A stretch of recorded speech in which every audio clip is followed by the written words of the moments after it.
kung nabalitaan na ninyo na hindi na talaga ako ambassador man dito, hindi pa po yung ganap na mangyayari hanggang sa pumato ako sa commission appointments.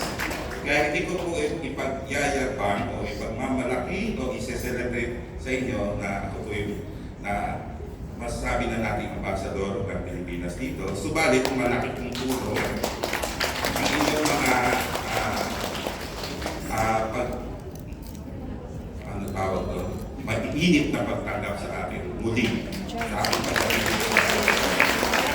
Marami dito natin ito mga kilala, nating kaibigan ko pa rin, mga kasamahan, mga classmate, sa nakalimutan ko ng mga lugar.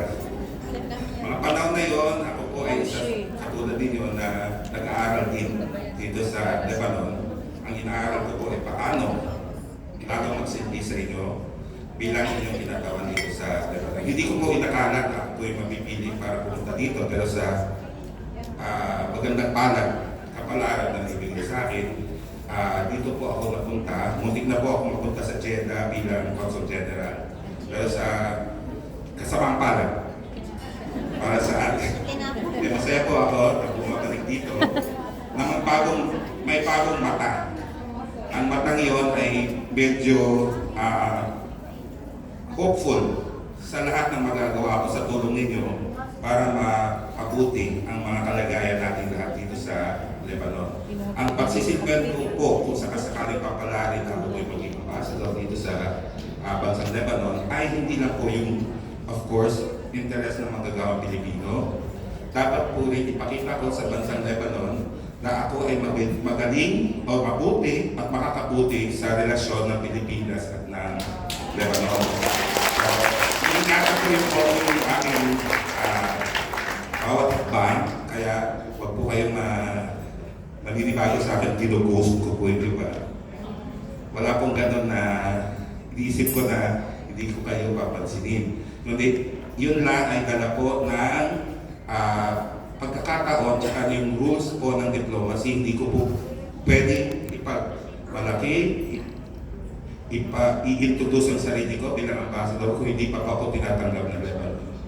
Ang pagiging ambassador ko ay kailangan tanggapin ng bansang Lebanon. So hindi pa po yun maabot sa ganung estado.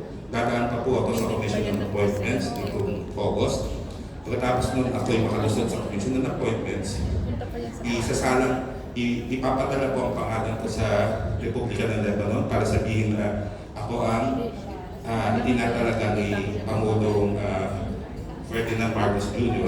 bilang kanyang kinatawag dito sa Lebanon. Kung hindi po ako tatanggapin, uwi po. Totoo po yun.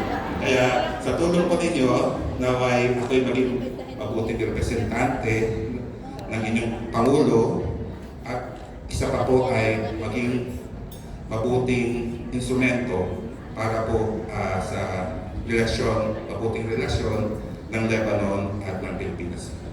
At muli, noon, ang pinapasayaw sa amin hindi datke, spaghetti. Hindi ko na alam kung paano yun masakit sa balakang. So, maraming salamat po sa inyo lahat. Thank you so much.